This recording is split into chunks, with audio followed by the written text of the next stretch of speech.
大家好，当一位90后跟一位80后站在了同一个舞台上，您觉得舞台效果会如何呢？化学效果会如何呢？如果您想象不到的话，那就看一看《有匪》这部剧。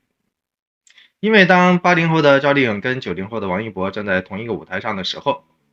所有的江湖该有的爱恨情长都会从您的灵魂深处和美好的想象当中缓缓地走了出来了。而当王一博最新杀青的新片《无名的片花》最新出现在了大荧幕的时候，你能想象得到